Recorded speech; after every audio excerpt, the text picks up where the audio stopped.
Personally, I cannot wait to see how the media tries to spin the Dragon Age sales figures.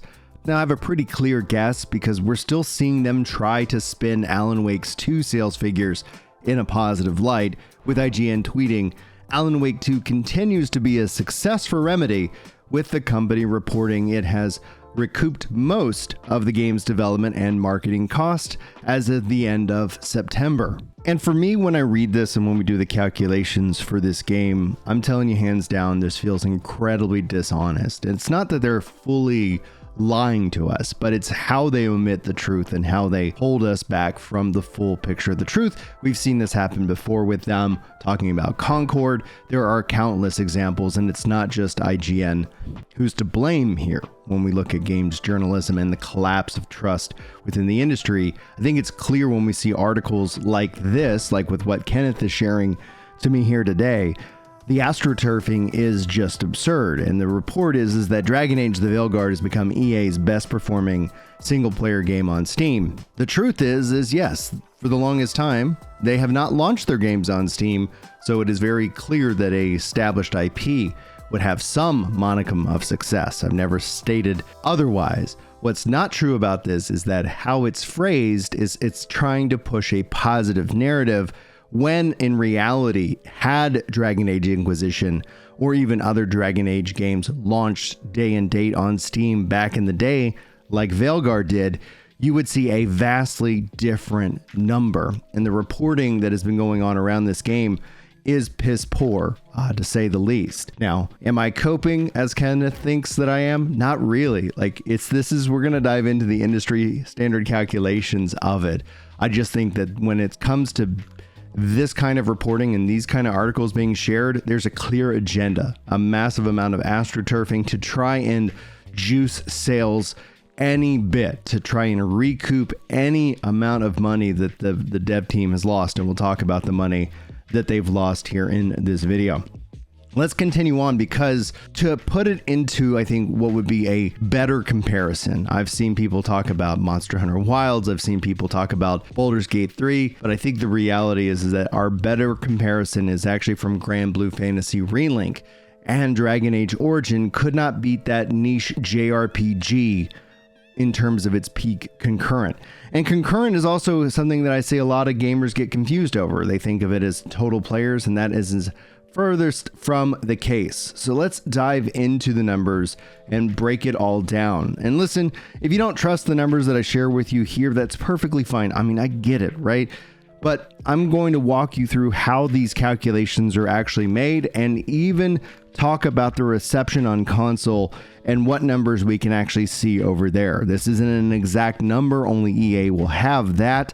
But from what I'm seeing, I'm wondering if they decide to share them with us and the public, with all things considered. But being that I have a history of being wildly accurate when it comes to these calculations, we can just shake off the drama, we can focus in on the calculations, and with confidence, I can say Dragon Age Veilguard has sold anywhere from 1 million to 1.5 million units across all platforms. And I'm trying to be very generous with my calculations. Now, for most gamers, this would be a success. Take Metaphor, for example. But success in this video isn't measured by total sales, not only making back the cost of development and marketing, but also to try and make more money than they would have made had they just invested that money in the marketplace. So now, my fellow math nerds, we're going to get into the weeds and really talk about how these calculations and how they're made. And just note, this is a moving target. We've already seen numbers adjust accordingly across the board, with what we saw estimated around 500,000 originally has now been estimated down to 429,000 from additional sites. I come up with a different number, but it's well within that same range. So here are the ways that I go about calculating the total player base. First, I start with the industry standard range of 7 to 11x multipliers on the average concurrent. The second way is I look at the total hours played divided by the average playtime, which tends to give me a number smack dab in the middle of that range. Now, granted, things are changing and things are moving, and my original estimates actually calculated the range from just under 500,000 to a little over 720,000. But with the numbers coming in this weekend and as everything looks, it actually is closer to 400,000 to just under 700,000. So we're going to be taking and we're going to be using a generous number here. We're going to be looking at 720,000 units on Steam and how this then translates over to console, because it's not one-to-one, but it's a definite heat map, and we do have some insight into console numbers as well. So first and foremost, this is also right in line with what Game Analytic has estimated. And remember, I'm being generous to try and overestimate sales, because we're going to also later in this video talk about refunds, because there's a chance that it's much worse than we think. Now, what's important to remember is this game has taken over 8 years to develop, and we're going to estimate some of the development costs based off of Dragon Age Inquisition, but also the fact that 8 years, multiple restarts, has definitely cost the company probably more than what we're going to estimate. But let's focus in on what revenue was generated first, so we can see how clear a difference this will end up being. Taking the most generous number of 720,000 units on the PC at $60, this equates to a little over $43 million. And with that number, we can calculate the 30% that Steam will take at just under $13 million, bringing total Steam revenue to $30,313,100. And no, we're not factoring in taxes, just heads up. Steam isn't the whole picture, because obviously you have EA Origin, EA Play with their upgraded tier, and obviously Xbox and PlayStation. So we're going to peek behind the curtain and see what is truly happening. So let's talk about the game development budget. Dragon Age Inquisition 10 years ago had a budget of $150 million. This has led to some to speculate that this game has a bigger budget due to having to start and restart the project over the last 8+ years before releasing the game this October. But for the sake of keeping it simple, let's actually stick with a budget of $150 million for Veilguard. And while you normally spend a ton on marketing, we're also going to just keep it simple and put it at $50 million for marketing, bringing the total up to $200 million invested. Now, the general rule within entertainment and Hollywood is that you take the same development budget and you spend that same amount of money on marketing. So you could see here that this could be an easily overestimated low number, but for the sake of simple math, we were going to keep it at that $200 million. Now, some has speculated that it's over $250 million, but again, ultimately, we don't know. And if it ends up being $250 million for development, you can see here how the amount of units they're going to need to sell has to be increased dramatically. Because this isn't a game about selling 1 million or more units. They have to sell an estimated 4 million units, if I'm being hyper generous, to make back the money, and then some to make back the money that they could have lost doing anything else. That means that over 8 years of development, had they invested $200 million in the market, and the average being around 14%. And no, we're not going to be factoring in compound interest, because that just makes this number even worse for them. Keeping the math simple as possible, they not only need to make back the $200 million originally invested, but also $28 million a year for over 8 years, bringing the total cost to just around $425 million to tie the market. And the reality is this is going to be much closer to $600 million, but we'll keep it here for now. Now, I was asked, do I think that Star Wars Jedi Survivor slop? Because when we compare Dragon Age Veilguard to Star Wars, the numbers from Concurrent did beat out what Jedi Survivor did. However, Jedi Survivor did not sell an insane amount, with estimates ranging from 700 to 1.8 million units sold of that game. So I wouldn't actually classify Star Wars Jedi Survivor a flop if it made back its money and made enough to cover the spread of the licensing fee that they have to pay to Disney for that. So one thing or another, if you would think that it flops, this is kind of going right in line with that. If you just take a look at the numbers in the range. But if you think that it was successful, I can see how you can easily draw that conclusion that Veilguard is successful. But the counterpoint would be is that it didn't take Star Wars Jedi Survivor 8 years of development and multiple restarts and a lot of turnover to have that game actually release. Okay, so let's now pivot to the conversation of consoles, because we are looking at just over 700,000 on PC. How is console faring? We're going to begin with Dragon Age Inquisition, having the game reported over 12 million copies sold for that game 10 years ago. And this is where I can easily understand how people get overexcited and misunderstand what concurrency means within the base, but also that Dragon Age Inquisition did not launch on Steam day and date, and it just has an all-time peak concurrent of just under 5,000 players. But that is something that we can use to start to see how this story would change. Now, being that we do not have exact numbers on Xbox, we do have some ways to estimate it. And we're going to start again with Dragon Age Inquisition, clearly seeing here over 270,000 players when True Achievements is tracked. This does not represent the whole, but this does represent a good portion of the gaming player base. You can see here also within that 255,000 have tracked, and that's a 95% ratio for the first achievement that the game has for its story. Now, where is Veilguard currently? Well, it's sitting at 10,000 tracked achievements.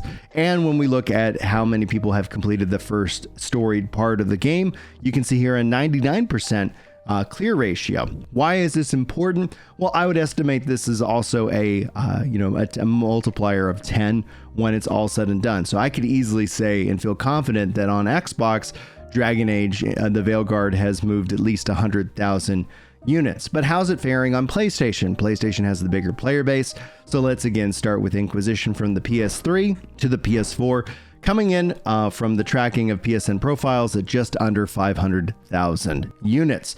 How is Veilguard failing? Right now, it's just under 3,000 players tracked with a roughly 93% completion rate of the first trophy for that game. Again, when we start to think about how this gets multiplied out, I do not think these numbers are wildly accurate to the total players. However, they do offer a interesting heat map, and they will continue to be adjusted. These numbers are going to go up, but I would venture to bet that this is not going to hit anywhere near the highs that we saw with Dragon Age Inquisition based off of its reception.